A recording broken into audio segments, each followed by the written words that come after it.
अब हम डिस्कस करेंगे क्वेश्चन नंबर 17 पेपर 2 का, जो कि इस पैसेज का लास्ट क्वेश्चन है।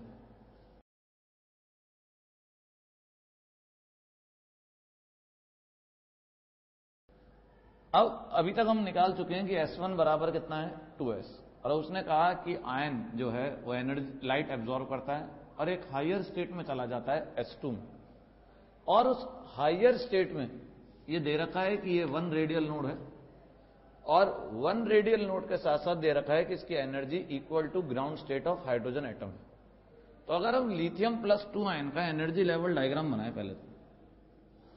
अगर हम लिथियम प्लस 2 का एनर्जी लेवल डायग्राम बनाए तो हम जानते हैं एनर्जी कैसे लिखते हैं, -13.6 Z²/n² इलेक्ट्रॉन वोल्ट। Z की वैल्यू यहां पर 3 है और ये वैल्यू है n बराबर 1 पहले के लिए, दूसरा और तीसरा एनर्जी से। तो यहां पर Z की वैल्यू फिक्स है, Z इज इक्वल टू 3। अगर हम ये वैल्यू निकालें तो -122.4 इलेक्ट्रॉन वोल्ट आती है, यह वैल्यू -30.6 इलेक्ट्रॉन वोल्ट आती है, और यह वैल्यू -13.6 इलेक्ट्रॉन वोल्ट आती है। ठीक है, तो ये तो हमें पता लग गया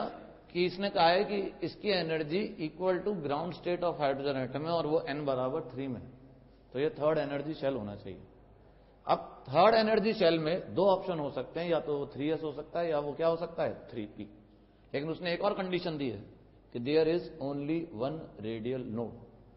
और रेडियल नोड एक सिर्फ किस में हो सकता है 3p में, क्योंकि अगर आप 3s के लिए कैलकुलेट करेंगे, अपन ने देखा था रेडियल नोड का फॉर्मूला क्या होता है n-l-1। रेडियल नोड का भी हमने फॉर्मूला देखा था, वापस लिखते हैं, रेडियल नोड का फॉर्मूला हमने देखा था अभी, कितना होता है n-l-1। अब दो ऑप्शन है, या तो 3s हो सकता है या 3p हो सकता है। तो अगर मैं 3s मानूंगा तो n बराबर 3, s के लिए l बराबर 0, तो n-1 कितना, 3-1 कितना हो जाएगा 2, जबकि उसने कितना दिया है 1 रेडियल नोड। जबकि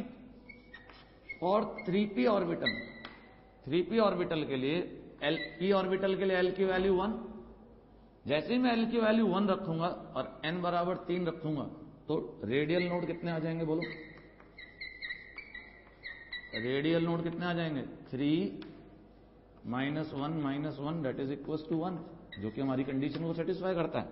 कि ऐसी स्टेट होनी चाहिए जिसकी energy ground state of hydrogen atom के बराबर हो और उसके अंदर कितने रेडियल नोड हो, एक रेडियल नोड। इसलिए जो S2 स्टेट होनी चाहिए वो क्या होनी चाहिए 3p। एक तो हमको ये पता लग गया, और अब इस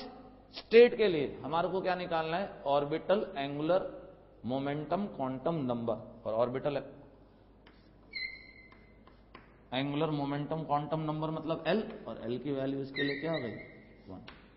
तो ये हमारा पैसेज पूरा हो गया, जिसमें हमें निकालना था लास्ट ऑप्शन, लास्ट में कि S2 स्टेट जिसके अंदर एक रेडियल नोड है उसकी एनर्जी ग्राउंड स्टेट के बराबर है, तो बताओ उसके लिए L की वैल्यू कितनी होगी। तो L की वैल्यू इसके लिए कितनी होगी 1।